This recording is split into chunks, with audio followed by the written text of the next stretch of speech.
Hey guys, I am super excited to be hosting Nancy for the first time on my channel. If you have not subscribed yet, make sure to like and share this video and hit the subscription button. And without further ado, I'll hand over to Nancy to introduce herself and we'll go from there. Thank you, Belinda. And thank you for having me. I just have to say that I have a bit of a cold, so my voice does sound a little bit muffled. So I apologize. But anyways, a little bit introduction about myself is I'm Nancy, Kenyan, born in Kenya, studied in Kenya, started working in Kenya, and then moved to London in 2019. I'm currently doing tech risk with one of the big four audit firms, and yeah. Oh, something else, and I think something that will be of interest is I'm also the founder of Jasiri Network, which is basically a young professional network, for Kenyans in the UK. And yeah, I think that's mainly more about me. Yeah. Well, thanks so much for that, Nancy. And you're doing a lot of great work with Jasiri Network. So we'll make sure we put somewhere in the comments or in the Yeah. description at least a link to the platform so that people can find out more about what you do. But you have touched on it a little bit when you're introducing yourself, what our topic is for today. So, our topic today, we're going to discuss Nancy's story, how you moved to the UK from Kenya, what route you used, which maybe from the title, you can kind of tell it was through work, but we'll talk a lot more about that in more detail. And we'd like this to be very interactive. So please share your questions. We'll see them and we'll cover them as we go along. So this is literally a two-way, three-way conversation, me, you, and the audience. Yeah. We really like to cover what it is that you think is valuable to you. So make sure to engage. And even on a lighter note, let's even test that people are actually, ready to be interactive. Let us know where you're joining from. So I'm joining Yeah. the Midlands here in the UK, Nancy. I'm from London and it's raining, cats and dogs. But I think now it's a little bit settled. But yeah, Let me put this in the comments. Just let us know where you're joining from because it would be good to know. Are you already in the UK? Where are you in the across the world? It would be good to know if you have an international audience. So just let us yeah. know where you're joining from. Oh, I can see. Um, so Damien is saying hi to you, Nancy. Hi. Nice. Demin, let us know where you're joining from. It's good to know where everyone is. But yeah, in terms of the topic for today, literally how it is that you moved to the UK, Yeah. and maybe walk us through before you even came to the UK, what you were doing and Yeah. what even made you think about, you know what, it's time I change location, Yeah. change continents, and literally move. Yeah.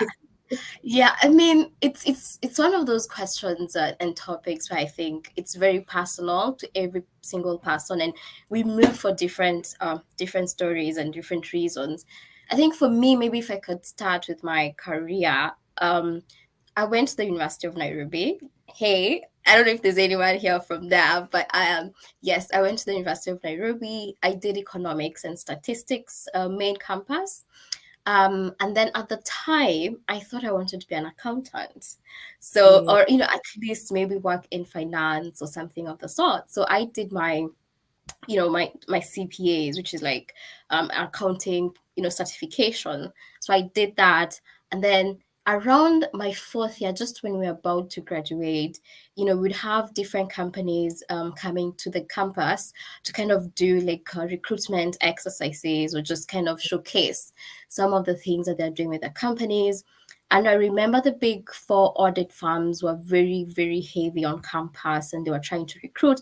They would even come with like like students who are just like a year above you or ahead of you and kind of just tell their stories and how the process is and how the work is.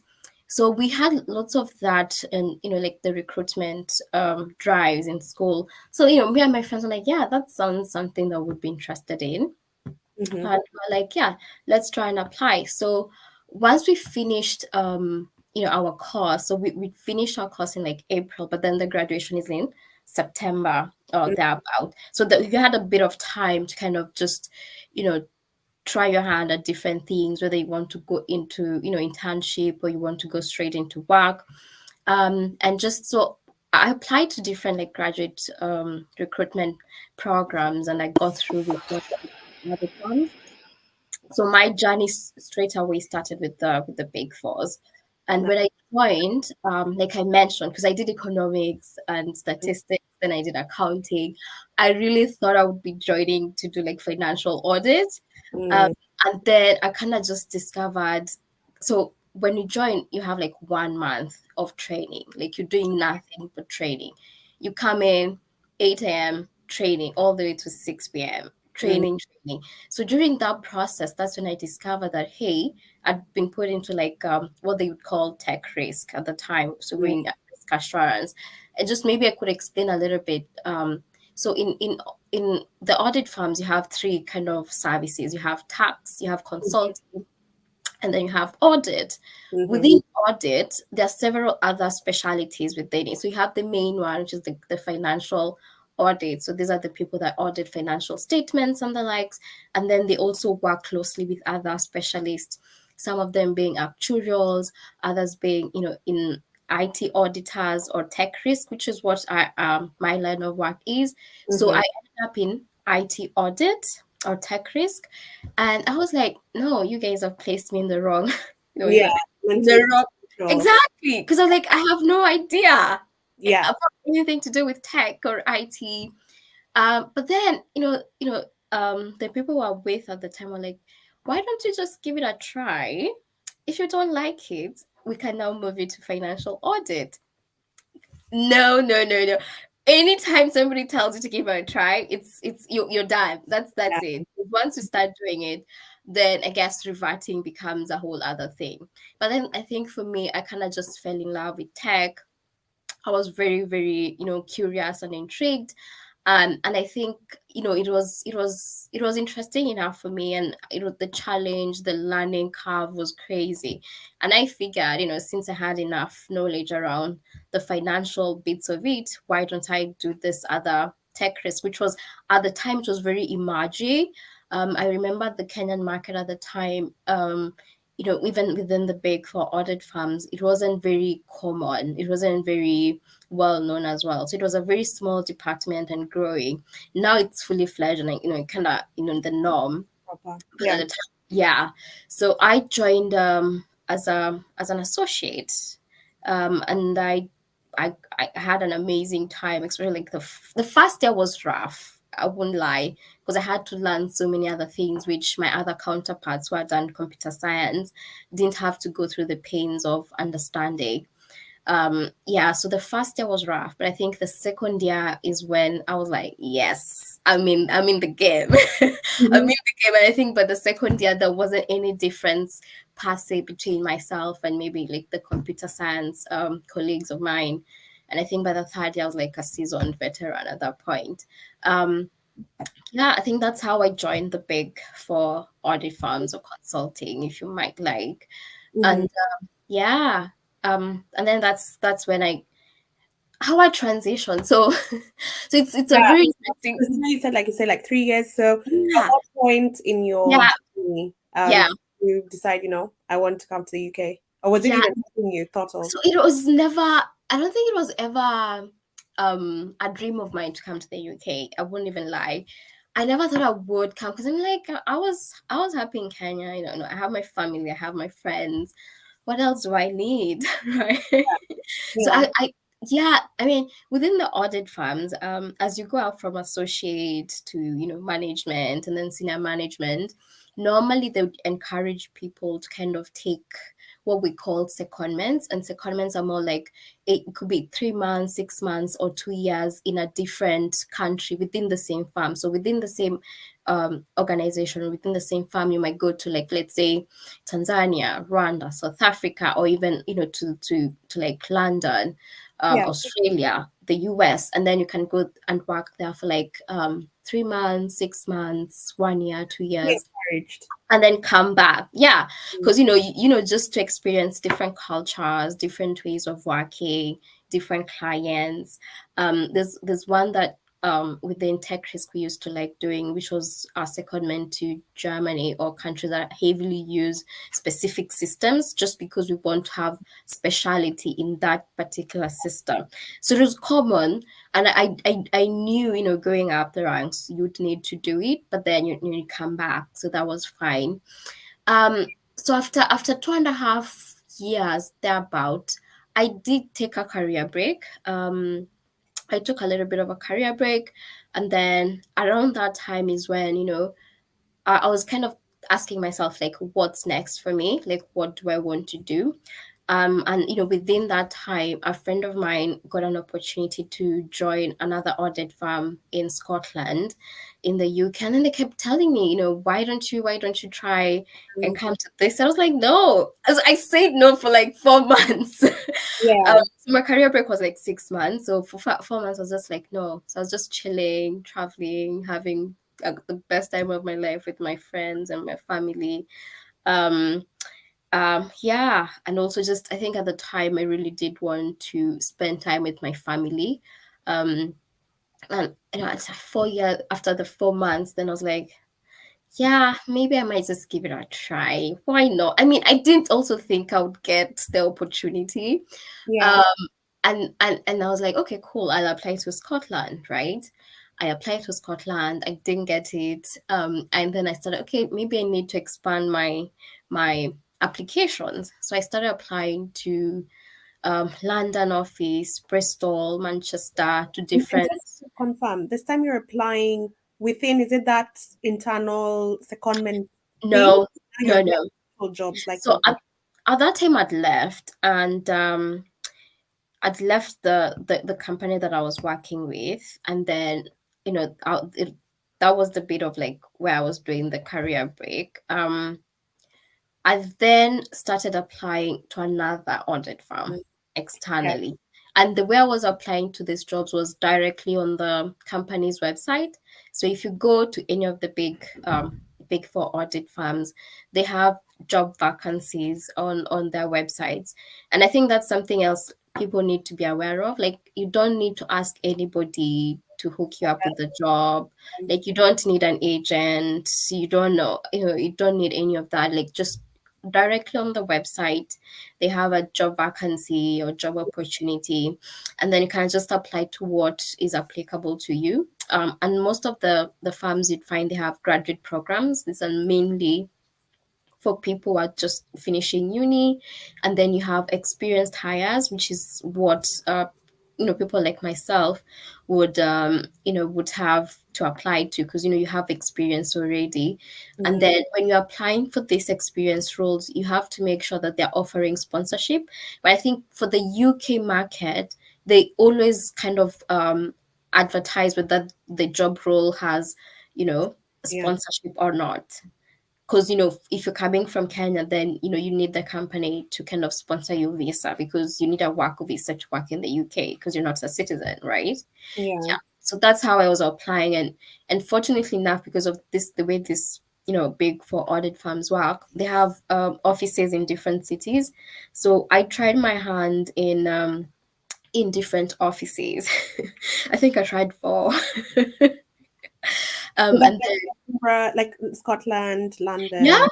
yeah. I mean, you can apply as many times as you want, and you're not always going to get what you apply for. So I think just trying your hand in different offices is you're increasing the opportunity of you going through the interview process. And again, sometimes they might put up the job opportunities, but then they close because they found someone.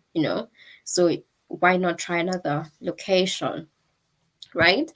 And yeah, so once I made applications, I got through one for London, and I wasn't too sure because I wanted to kind of be in Scotland, because that's the only person I knew, right? So I wasn't too sure, and I was like, plus it's London, I'm not even sure if I'll go through. So I did the interview. I was in Kenya.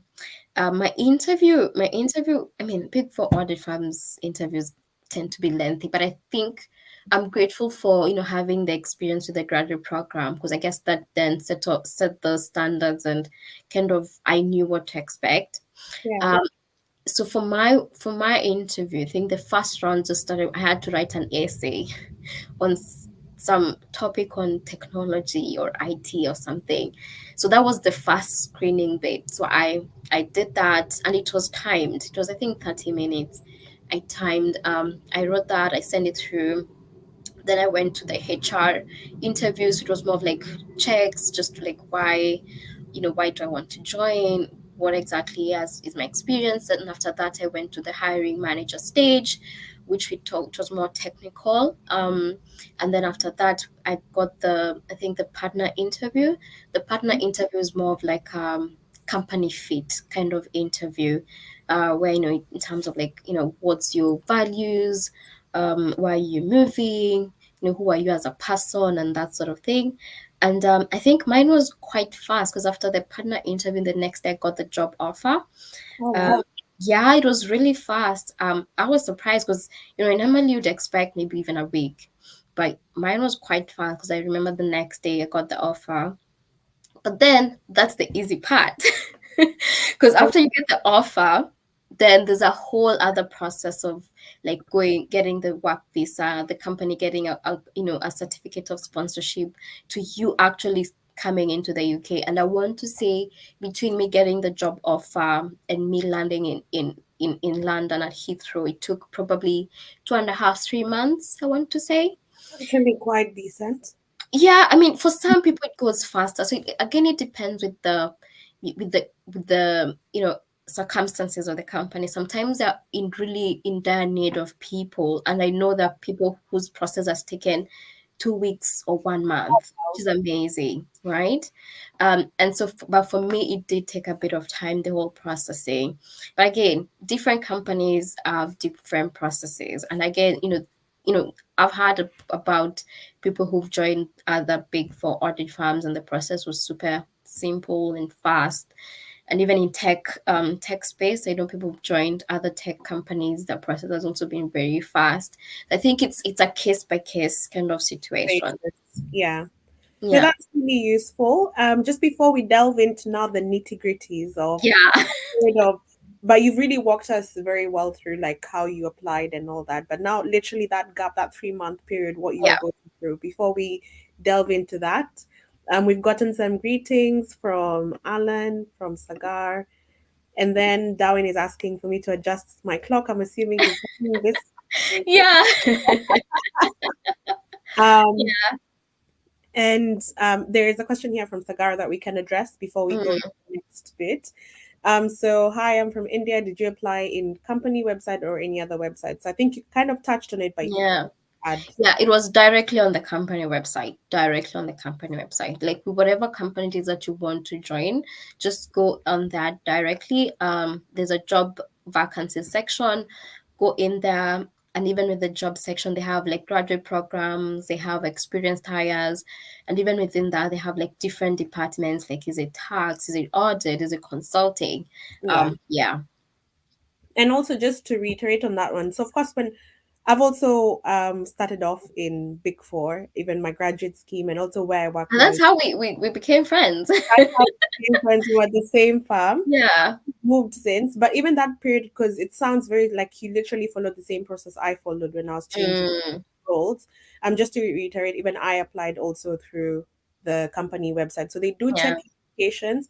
Of course, what can maybe help is when you're filling in the form, they'll ask, do you know anyone? Maybe there, if you know someone, Mm, you can add a reference, but otherwise, yeah. Yeah. literally the company website. Yeah. But I mean, the whole, do you know someone or referrals? I think I don't know. I think it's neither here nor there because I think in terms of like when I was applying, I think some I did put my friend was in Scotland, some I didn't because I mean I applied for 4 times, right? Yeah. And I kind of was just trying my hand. I wasn't too sure if it was going to go through as well. So Mm, I think don't worry too much about like getting a referral or putting someone that you know or anything of the sort. Just try your luck. Who knows? So long yeah. as you have the qualifications, and I think maybe also because I was moving from another big four audit firm, I think maybe then it was a bit easier for me, Yeah. the transition, the qualification, because they know about the training, they know a lot about the processes of the other company, and I think also maybe the brand as well. Mm, Yeah, I think that helped. yeah. No, that's useful. And the qualifications, just so that everyone knows, it's the CPA, your degree, and then you did your, Yes, right? yes. So my undergrad was in economics and statistics, and then I did my CPAs. But then CPAs are more like it's a more Kenyan based certification than anything. I know you did ACCA, right? I didn't have the pounds to do ACCA. For me, CPA was way much. It was cheaper, I think, for me, and it was more available as well. Mm, And I remember I did my CPAs in okay, I did my CPAs immediately after I finished my high school. So I wanted to be an accountant. yeah. My dad was an accountant, so I was like, I want to be like daddy. I want Yeah. to be like my dad. So I want to be an accountant. So I Mm, think just straight off high school, I knew I wanted to start off my CPAs. So I started my CPAs. I went to KCA University for I think for my first 6 papers. But then after that, I had to join uni because at the time, when I was doing uni, would wait like around 1.5 years to join uni. Not nowadays, they join immediately after they mm, get the result, but back then we'd have to wait a yeah. year Yeah. plus. So Yeah. during Especially that time, Jamaican. yeah, exactly. So during that time, you could either volunteer, do your driving lessons, or whatever. I chose to do my CPA, which I'm glad I did because I was able to do my 6 papers. And then the others, I kind of did them when I was in uni. I was like, I'm not wasting no money. I'm not paying no tuition. Yeah. I kind of just studied by myself. And then some of my friends were going to school. I would just take the notes photocopy and Yeah. then use that to study. I'm grateful for my friends. Like they put me through. Yeah, I was able to finish our CPs just by reading their notes, and yeah, I didn't go to class. Oh, that's nice. I mean, Yeah. yeah, you have to do what you have to do, right? What? I mean, yeah, I guess so. 'Cause, I mean, they're expensive. Going to school, going to KC, it was expensive. So you're like, do I go to class and do my CPAs, or do I need school fees for my undergrad? One has to give. So I told my mom, I was like, mom, we're doing the CPAs, but I'm not going to class. And the only thing I paid for was the actual exam that I was sitting Excellent. for. Yeah, You which start made with- sense. And Yeah. because I already had that kind of classroom sort of teaching from my first few papers. I knew exactly what I needed to do. I knew exactly how I needed to study. So I was confident as well, doing self study. And I think I had very good friends who are very, my accountability kind of partners would be like, have you done this? Have you done that? When we study for exams together. So it was easy for me. And I think just, whenever they say, keep your friends close, your friends determine the kind of person you are. For me and my life, it's so true. Because if it wasn't for them pushing me, I would have probably not finished. Such that, by the time I was graduating, I had my bachelor's degree and I had my CPAs, which was so ideal. It was perfect. Yeah. Especially Yeah. for you to start a career in audit. Though you ended up in IT audit, but yeah. Yeah. Yeah, true. I mean, I don't use them as much, but No, it's relevant at least. true, true.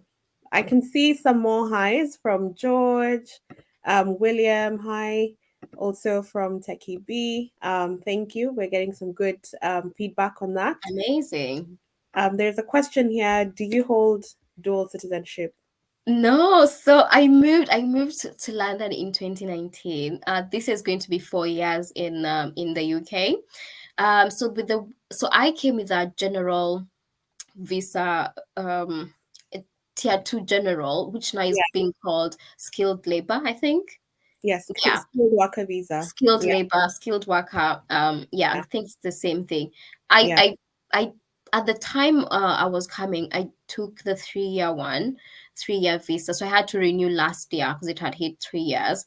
And then after that, it's going to be the visa is applicable till 2024, if I'm not wrong. So next year I'll be 5 years in, and then I need to apply for either indefinite leave to remain. Yeah. And then, after that, now on the sixth year is when I can apply for a Citizen. British passport if I do want. Yeah. And Kenya does allow for dual citizenship, so that's an option. Yeah, and that's exactly the same route that I took as well. Mm. And for anyone who's in the audience, if you're coming as a student, your time as a student here doesn't count. It's actually the time when you start on your work visa. Because I did come to Yeah. study here in the UK, but Mm. that counted was actually the time I was on a visa. And I think this is a good time for us to delve into that 3 month period Yeah. where you put your offer and then before you starting in the UK. How was Yeah. that process? What were the steps involved? Yeah. Great question. You know what? Unfortunately, maybe I may not give as much information, but what I can say is the company is the one that drove the process. There Mm, isn't anything on my end that I needed to kind of look for or kind of know. mm-hmm. Because once you got the offer, you got matched with someone from HR, and they kind of outlined the process step by step, very, very detailed. And they kind of held your hand through the process. Yeah. So, you needed to get like a certificate of sponsorship, but that's from their end. And Mm, then from your end, you needed to make the applications for the work visa. But then remember, they're also the ones driving the process. They'll tell you, at least for my case, they told me what I needed to prep in terms of going for the work visa. So I needed to have, of course, my CV, the job offer letter that they give. I also needed like my passport, of course. I needed my different certifications. So I maybe something I haven't mentioned. I did also do my sister certification, which is mm, I think you've also done as well, which is very common within our space, our industry when you're doing tech risk consulting or IT audit. So all those things you attach. You also need to attach evidence of language qualification or requirements, which the UK NARIC do, but all those things like they guide you step by step. You also need to do your TB test. Again, they guide you. And then you make the application. You go on the day to get your actual like the biometrics as well. Then you wait. But just throughout that whole journey, there wasn't anything that I had to go out there and research or anything that I had to kind of do on my own. The company does hold your hand, and they kind of just guide you through the process. So that should be the least of your worries, honestly. After they give you the job offer, that's it. That's for okay. them to start processing all those things, and Yeah. then they'll let you know. They kind of just even step by step, they actually take you step by step, because I was even looking at some of my emails, and the correspondence was just step by step, like, okay, this time we're doing this, okay, have we got this? I know when I had to prove like so for the English requirement, they ask if for the specific countries where it's okay, you can be able to use your bachelor's certification or degree, but for Kenya you have to prove that the degree was taught in English. And so you have to get it certified. And part of getting it certified, you have, I think there's a site called UK NARIC. So that's where you submit your application. You submit your bachelor's degree, and then also the accompanying transcripts, if I'm not wrong. Yeah, and then it's get processed. I think it takes maybe 2 weeks. Mm, You do pay for that. Yeah, and even for my work visa kind of application, I did pay for that. Like I paid for all those costs upfront, even for my flight. But then, as part of the job offer, they do reimburse you. So it's part of the job offer. Like you have a certain amount set aside from your salary, where they reimburse you the cost. But again, that's very specific to this company, because in other companies I know they make the payments directly. So it varies. But at the end of the day, the company does cater for such costs. I think it's probably because they've done it before and then people haven't come. So it's more like tie you, like you're committed. Yeah, I mean, anything can happen between 3 months, right? Like lots of things can happen. You might change your mind. You might get a better offer. Yeah, I know. Like things happen. I guess maybe, yeah, maybe they. I mean, that's how they prefer to do their processes. So it sounds, if I were to like what I've deduced from what you've just spoken about, it sounds like the Mm, most effort is in actually finding the job that sponsors visa. Once you have the job yeah, offer, they will take the lead normally. Maybe in yeah, some firms it might be different, but yeah. most of the time they'll take the lead on, HR will take the lead on making They sure you do. what you need Right. in boarding process. And then when it comes to English requirements, like also financial, just be prepared that you might need to meet the costs for you to relocate, but they'll be normally Yes. reimbursed. Yes. A lot of the companies, if you're moving abroad, they have a relocation allowance and they try to make it as attractive as possible because they would want to cater for your work visa. Of course, that's mandatory. Because I think at the time, the work visa was maybe 600 and something pounds. But then Mm, on top of that, there's the flights. Also, there's that UK NARIC certification. So there are a couple of costs in CAD at the time. And then also when you move, your transport from the airport to where you'll be staying, your accommodation for the first week or first month, some companies do come for you at the airport, and then they also maybe they put you up in a hotel for like maybe a week or a month. Some don't, some are like just find your whatever works for you, and then we'll just reimburse you from the relocation allowance. So it does vary, but I think yeah, they do cater for the relocation expenses, at least most of the jobs that I'm aware of. Yeah. mm. Okay. So let me just see what other questions we have before we move to the next Yeah. segment. So I can see Demin is asking, is it good to ask for a referral through LinkedIn? Um, is I it? think I don't know. What do you think, Belinda? I think yes, you can. I mean, but you don't have I to. know I I mean, wouldn't personally. Someone reached out to me on LinkedIn just randomly, and I don't know them. I wouldn't. exactly. Yeah, I Yeah, mean, I would be happy to give like referrals to people that I know, but then if it's someone we don't have like a genuine connection with, if it's just someone who's a stranger, a random person, I would be a bit hesitant to give them my details as a referral. But then at the end of the day, a referral is not mandatory. It's not yeah, it's not required. It's a good to have, but it's not required. yeah. Perfect. Then I can see Sagara has asked, how hard was the transition from accounting to tech? How did you train Mm, yourself? Did you take any external trainings apart from what was provided? that's such a great question, right? So with the when you join the graduate program, I think generally they take students, or rather they take people who are, had different Mm, majors in different courses, because I remember we even had lawyers, we had engineers, like actual not tech engineers. So I think for the graduate programs, there's no particular degree that you need to have done to join the big four audit firms. But like I'd mentioned, in that 1 month that you join the organization of the firm, there's a lot of training that goes on. Like basically you're trained how to audit, mm, right? And then all of you go through the same training so that you understand the fundamentals, and that you can be able to kind of just be within the firm.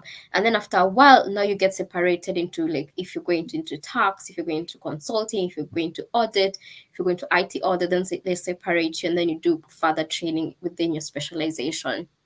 So that's the first step that they do. There's that bit of training, but then again, after that, within audit firms, there's continuous training. I mean, like, that, Belinda, right? Like, yeah, there's always, you train on the job, because you will always be reporting to someone. For associates, when you join, you have like seniors who you map to, and you kind of like, they train you how to do the job. And then every other time there's just training that goes on, because I remember we had to go into the office several times throughout the year to just carry out training. When it's not a busy, because audit tends to be very cyclical. When you yeah, don't have any engagements that you're working on, we would do trainings as well. I know April, May, June are very popular months for training. So we would just be doing trainings. Yeah, and the elans and and it's I think training is one of those things where it's so important that even if you have lots of work, you really do have to take a pause and do the training. And it does affect your overall like scoring and quality analysis. And yeah, training is very important. It's very continuous as well. Any external training, I think I did do CISA. That was good, but the CISA is everything you do with CISA is like everything you do from day to day, right? And also the Yeah. company paid for it, and it was one of those certifications that you need as well as you go Yeah. up the chain. I think it was great. Yeah, I did CISA, but even with the CISA, I did. I think I studied for myself, and then I just did the exams. It was 150 questions, and they have different areas that they focus. Because I did my CISA last year after Uh-huh. I done tech risk or IT audit for Hmm. 4 years, and then when I did it, then I realized, why didn't I do this in my first year? Because it's like Yeah, I same think like things that we're doing, but yeah. yeah, exactly. I feel like if you're an IT auditor or tech risk for 1 year, you can easily do CISA. And Yeah. it's great because you also become part of the professional body, which is amazing. And maybe if I could speak a little bit about that is when I was in Kenya, I was part of the ISICA Kenyan chapter. And then when I moved to Kenya, you can change chapters. I changed to the London chapter, which is a Mm. great place to start networking professionally and just connecting with other people within the field. So it's a great certification, one, to have, and also two, to be part of the professional body. Perfect. No, I agree. And I can see Sagar has asked, are you enjoying your work? Did you work on ITGC, ITAX? So I can tell from an IT audit background. Exactly, right? Yes, yes, yes. Do I enjoy my work? Yeah, I do enjoy my work. I mean, I've been doing it since 2016. It's been a while. I feel like, there's so much to do, once you join tech risk. Like we mentioned, there's IT general controls, there's IT automated controls, and then also there's also bits of like tech risk that you do, implementation stuff, disaster recovery stuff. Like there's so much to do. And also on quieter months, you can kind of do internal audit, you can do a bit more internal um work stuff. So there's always something interesting to do. I think also the companies and the engagements that you work with are very varied. One time maybe we were working in a for a bank, another time insurance. So I think that the companies are very broad and it ranges. And even funny story, when I was in Kenya, there's this company I went to count tires. That was funny. I went to Kisumu. Okay. Best engagement ever. A whole day was you just counting time. Yeah, yeah, I went to count tires. You wouldn't imagine how many types of tires are there. Mm. Yeah, and it was amazing engagement. I loved it. Yeah. But I'm guessing since you came to the UK, you haven't had to do any of. No, so in the UK, the market is it's very, it's very segmented because in Kenya, you cannot do everything as an IT auditor. You auditing different companies, you're auditing banks, you're auditing insurance, manufacturing. There's a time I went to do crowns, the ones for bottle tops, the Oh, crowns. oh, Yeah, there's an assurance job I did for just those crowns, mm, and there was a lot of like just the element of like how they're produced, and then they were running like a promotion, so they'd have like the numbers, how they kind of printed, and you find the winners, so they need a bit of assurance on that. So that was very interesting. So it's a very different market, but in the UK you wouldn't normally do that. So in the UK, I think the market is very specific to the industries that you do. So the way they've divided it is, there's probably like financial services, which is what I do mainly, and then there's like corporates. Yeah, I think it's different, and then also the type of work, like implementation, maybe it has more of like the tech risk people, um which is on the consulting side of things. So yeah, there's that. I think there's a lot of separation here yeah, compared to Kenya. But then, like I mentioned, Kenya was a bit, the market was a bit more young. It wasn't as mature and as evolved as here. Plus the clients have yeah. massive operations. Thanks for that. So we really have quite a few comments to work through, which I really like because Okay. people are Yeah, listening. I'm excited. I can see Lynn, who is saying hi to us. Thanks, Lynn. Then Alan saying, I'm currently studying economics in the UK. Any tips for getting work experience or any skills? So maybe I can take this one Yes. because I studied here as Yeah. well. So I don't know if part of your course you have the placement here, but I had industrial placement, and basically structurally the course makes you like for 1 year you do have need to find an appropriate placement, work placement to do, which I really would recommend anyone to do. It was a really big part of why I was able to get an offer quite quickly in my final year to be able to stay, because quite a few people my time had to go back to Kenya, because of course most of my friends are from Kenya because we didn't have that postgraduate visa that is there right now. So I would definitely encourage you again apply directly on the company websites. You will find even the graduate opportunities there. The undergraduate opportunities will also be there. There are also I'll probably put in the comments because I need to remember if those websites Mm, are still there. Mine was like from many years ago. But there are also those recruitment, graduate recruitment, like kind of like Indeed. Indeed, you'll also find, but yeah. those specific to university students where they post jobs from different companies. But what I primarily did, if I knew I wanted a certain company, just go on their careers website. You will find all of the different, whether it's internship, summer internship, or Yeah. industry placement. You'll find all of them posted over there. Yeah, and maybe just one thing to add. I think within the UK, excuse me, I found that they have like insight days where they invite like students to come to the company and kind of experience, which is so cool. Like they never did that in Kenya. Yeah, You kind of just see the company interact with people. So be on the lookout for that. I would say LinkedIn is your best friend. Um, get on there, look at what the companies are posting. If they have any kind of events for students, go in there, talk to people. That's like, getting your foot in the door, and yeah. just keep on, connect with those people that you meet on the day. Ask them if they have any roles that come up for you to apply. You can kind of get ahead of other people just by doing that, I think. No, that actually reminds me.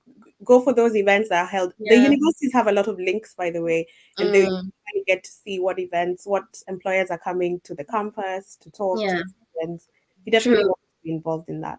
Yeah, people need to be active. Like I mentioned, like when we were back in uni, we had those companies coming to do like recruitment drives.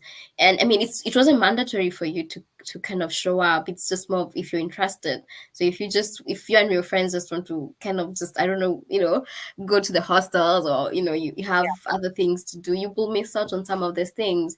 So Yeah, just keep on, be on the lookout, see what's happening, and just show up. yeah, Yeah. I completely agree. So I can see a question here. So when you moved over to the UK, did you experience culture shock? This is a good question because it leads on literally to It does. It last. does. It Yeah, does. Oh wow. When I moved, and that's all of the things you're asking me about. What are some of the things that surprised me? I yeah, think. I think maybe for me, the top thing is the weather. Culture shock does come a close second.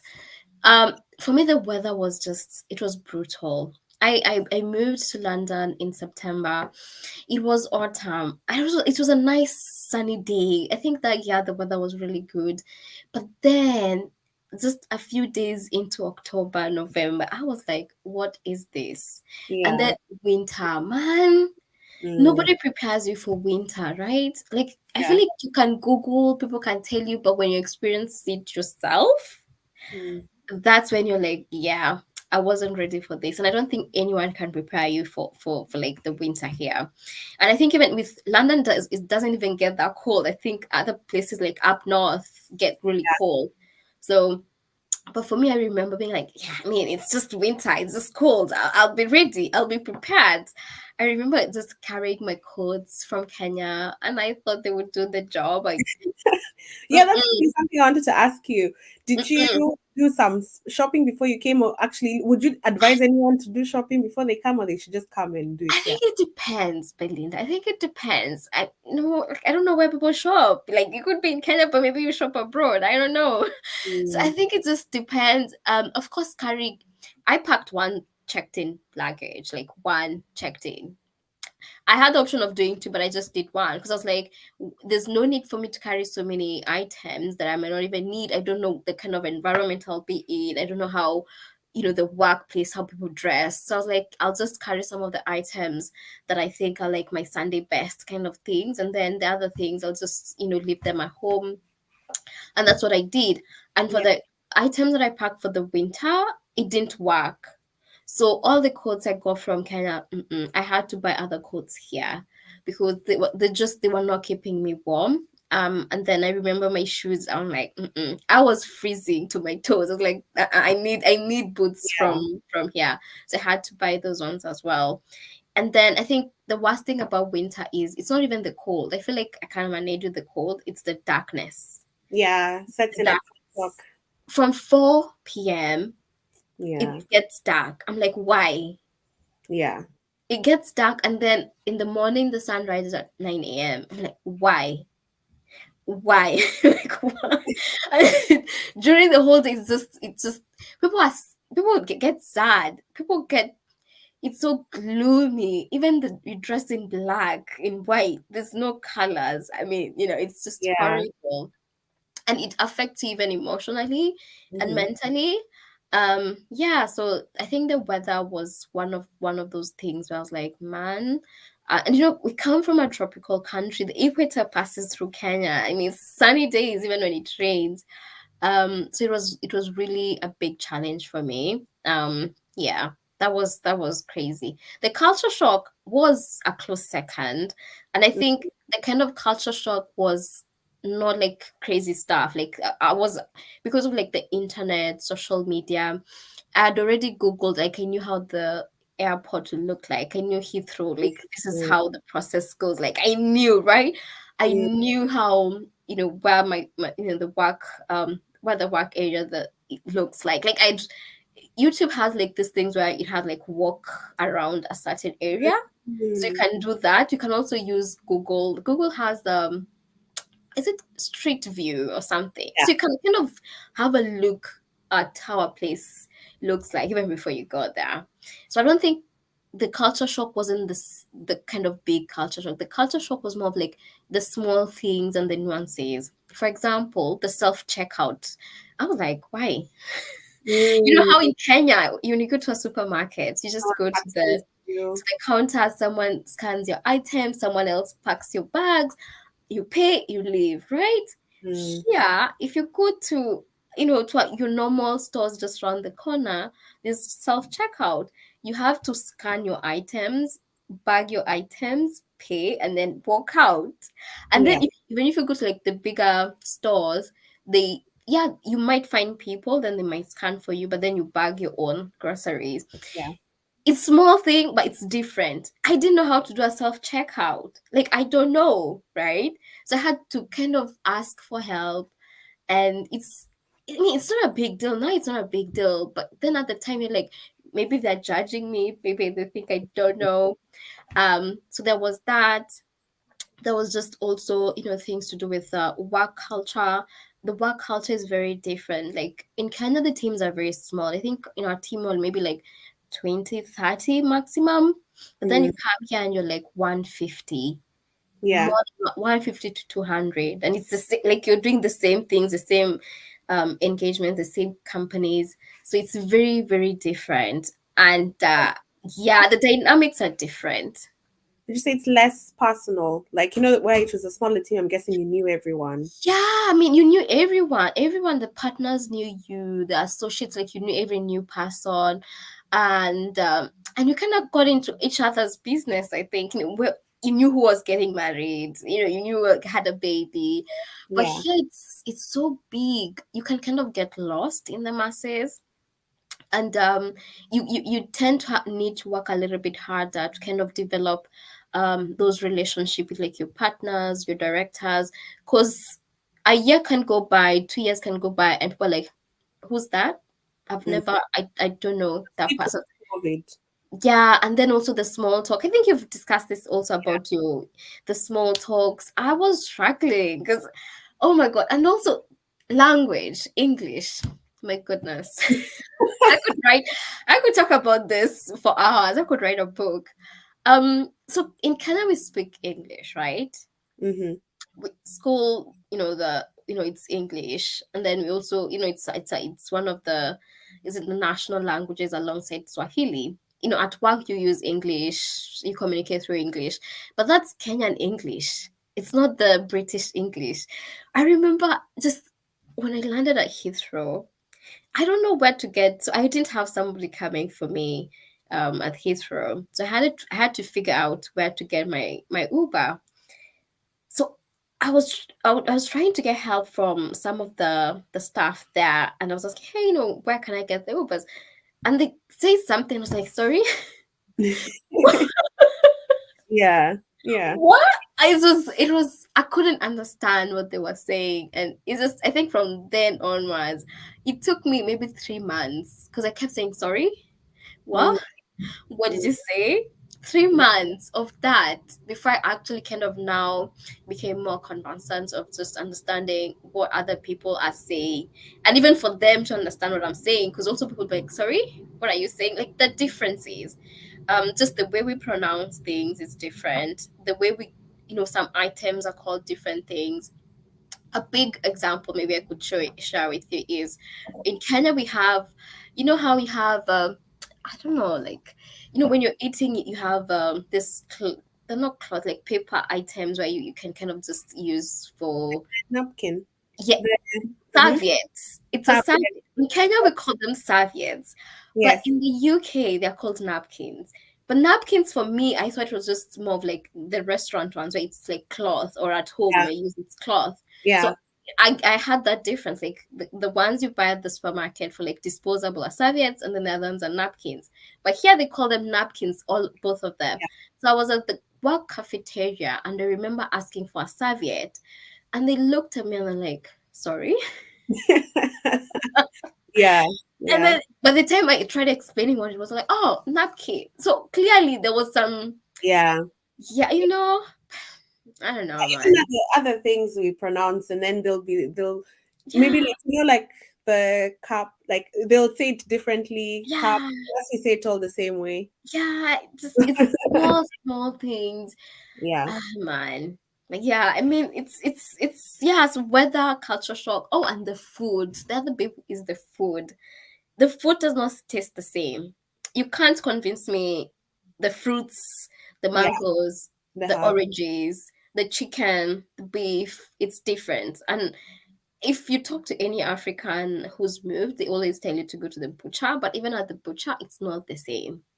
It's not the same. It's just one of those you have to just accept you in a different. It won't be the same. Yeah. Yeah. No, that's really good. Let's see what the others have to say. And Okay. but that was a really good way to delve into, Yeah. like, when in fact I think we've actually covered everything that we had intended to cover. But let's Hmm. just see what everyone's saying, just in interest of time. Okay. Um, okay, good question. I know. Do you want to take it? Yeah, I mean, some companies they kind of use this term interchangeably. Previously, I was in tech risk assurance, then it moved to IT audit, and it's it's a whole thing. I don't know. I don't know. Maybe Belinda, you can take this one because I think with IT audit, maybe if I can specify a little bit, IT audit tend to be, and especially within the UK market. Let me say that within the UK market, IT audit tends to work alongside the financial auditors, and it tend to be more, towards the financial statements, so statutory kind of things. Whereas tech risk is more of the consulting side of things, the implementation of systems, other items that may not be specifically attuned to like financial statements, but they pose risks to tech. But Belinda, maybe you can add a little bit. So from when I was at our farm, They were also making the transition, right? yeah, so I was in tech risk. We Yeah, all, so when I initially joined, we were all tech risk, whether you're doing IT audits, yeah, or what the controls advisory side of yeah. things, implementation, we were all tech risk. Then you know how then because of regulations, Mm, a lot of fines and yeah, whatever, there was that need to ring fence yeah, and to kind of separate the all two. the resources who are working on external audits. Yeah, So that's where all the IT specialists or the tech risk people moved yeah. into audit.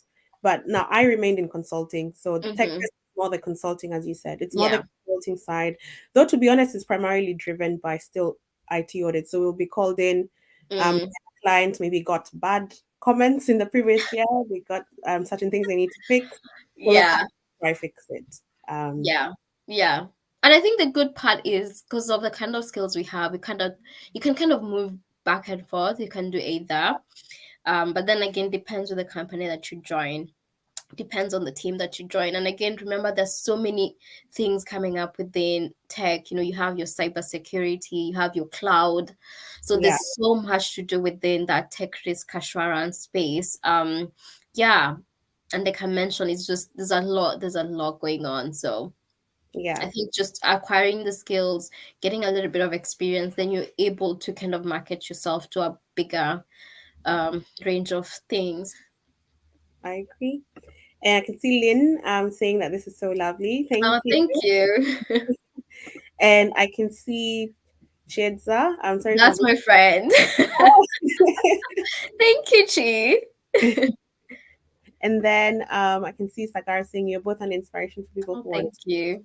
Okay, yeah, thanks, Sagar. And then so here I can see so lovely to hear from you, Nancy, with your Kenyan and UK audit experience. What are some Mm, of the challenges you've experienced transitioning? I think, but maybe this one you can maybe highlight yeah, what were some of the challenges. yeah. Yeah, I think it's just the work culture is different, right? Like I mentioned, I was moving from a very small team, 20 to 30 people, and then I'm joining a team that's 150 to 200. And it's just the dynamics are different. In Kenya, you just need to work, go home, and everyone knows what you're doing, right?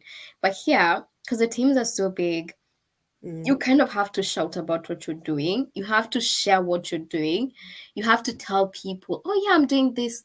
And I think maybe you might struggle in the beginning because you think it's like bragging or yeah, but it's not. It's you're telling people, and it was a struggle for me, and I think it still is. I have to keep reminding myself that you have to share what you're working on it's something that should be celebrated.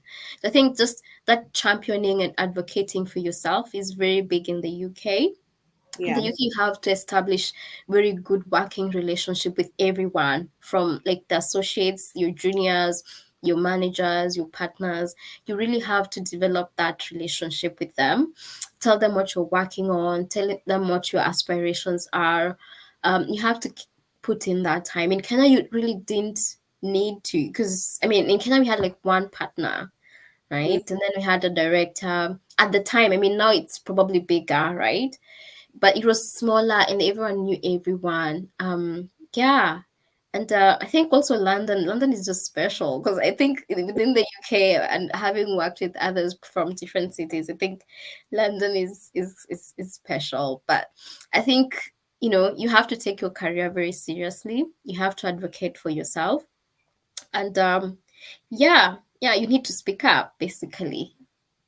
and so like just a tip on that one because it's something also I have to keep reminding myself. Yeah, Tip that I've seen kind of work well with that visibility aspect is where you take a role outside your delivery, client yeah, delivery that you actually like. yeah. So like a learning, you can be the learning champion, Yes, the one helping find yes, the learning pathway yes, for yes. different grades, or you can be you're the CSR person, so you can try Mm. and see what are the gaps, and it's outside, like could you say extracurricular activities? Yeah, initiatives, like come up with initiatives, something that could benefit everyone within the department. That way you're able to get visibility across board all partners. Um, And And it's more direct us. natural. You're not forcing, just putting Mm, effort mm, to be like, well, I did this. mm. You can kind of Yeah. do it naturally. Yeah, and just I think genuine relationships, like be your authentic self, Yeah. um, be your full self. Also, if you're struggling as well, just make sure you're speaking to the right people. Of course, not everyone is your friend, Yeah. but just make sure you identify people who are in your corner and develop those relationship. And I've found my career in the UK to be very fulfilling, and yeah, Perfect. I think that one we've definitely addressed that question. So I can see here, this is the second last one, which is good.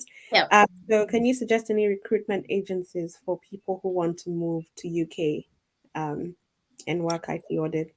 I don't know any recruitment agencies. Like we've mentioned, we cannot just apply directly to the company's website and just, within the job vacancies or job opportunity sections, then you can be able to apply for like the different roles that you need. So, yeah, I don't know if I can speak much about that. I'll just say, because there are some headhunters who Hmm. check your LinkedIn profile. Just keep your LinkedIn up to date. And normally there are some recruiters who, especially if there's a drive to get people from Africa, India, because those tend to be Hmm. the continents they go to when they want Yeah, international yeah, new joiners. Just respond to those messages. I would say that maybe from a like I don't know specifically of an agency, but LinkedIn there are headhunters there. But yeah, Nancy said you probably want to just have a look directly at the companies which you want. Just have a look at yeah. the list. And nobody should ask you for money. Yeah, Nobody should ask you for money for a job, even if they come on LinkedIn. And maybe something else I like to mention to my younger siblings is your LinkedIn. Like you should be putting more effort to your LinkedIn than your Instagram.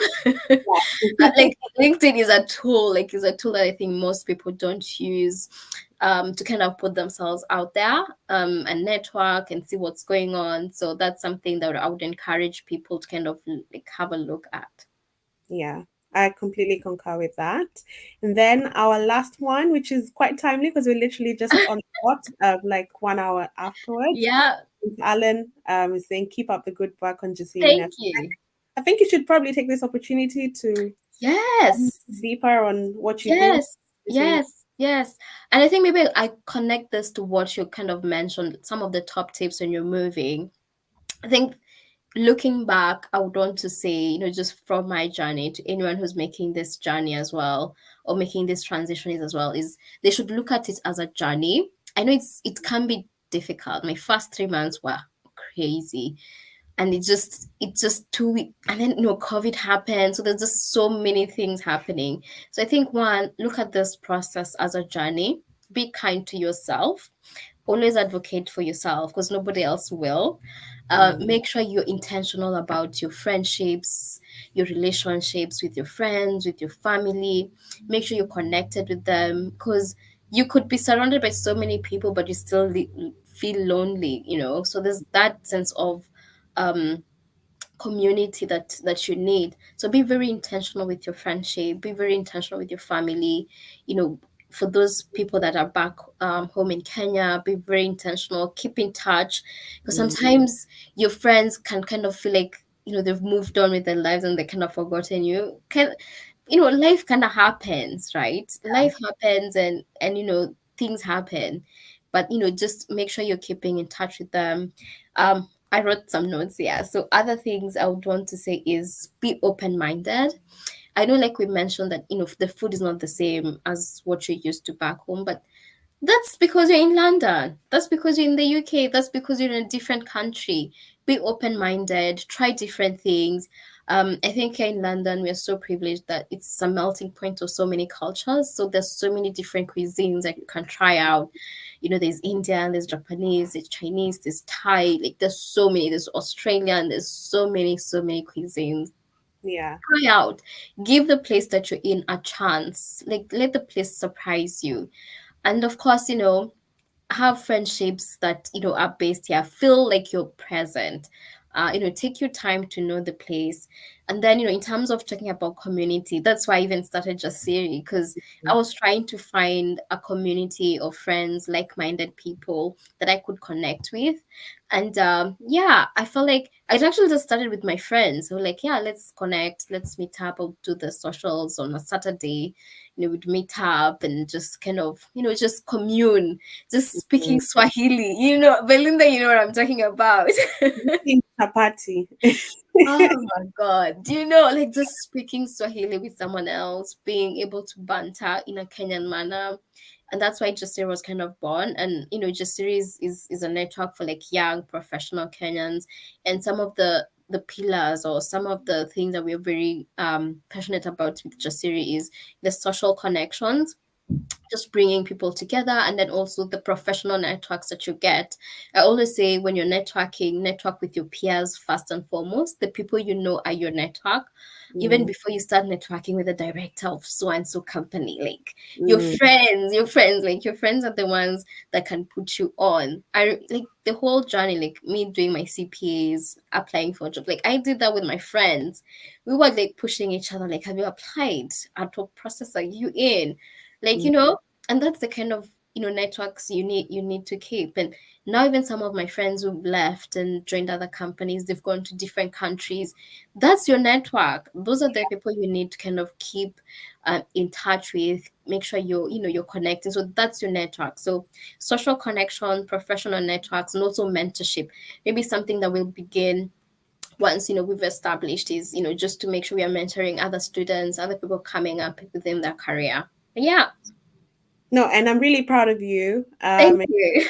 We've maintained, this is part of networking. We've Yeah. changed jobs and we're still in touch. You're here now. You came to London, we met up, right? That was amazing. I mentioned I felt like we've been talking and we've been friends for Yeah, years. yeah. And just even on a lighter note, outside of even your work, to try and keep yourself busy and survive here in the UK, it's Yep. good to get involved in that and start your own initiatives. You can see Nancy came, It started keeps you said there was grounded. a gap. It Yeah, keeps you grounded. yeah. No, I'm so happy that you've joined us today and you really shared good tips, which I'm sure Thank the you. audience really appreciated. And who knows, if there are more questions that come afterwards, maybe you can pop back in for a second Yeah, part. happy to do. I think there's so much we haven't talked about. Happy to do this again. Yeah. Well, thank you so much. And I think this is a good point to end the live, but let's Yep. continue the conversation in the comments. If you have any other questions, we'll see what we can do in the future, maybe arrange another part two, or, Yeah, we'll see what we can plan. definitely. All right. Perfect. Thank you. Thank you so much. Thank you. Bye. Bye.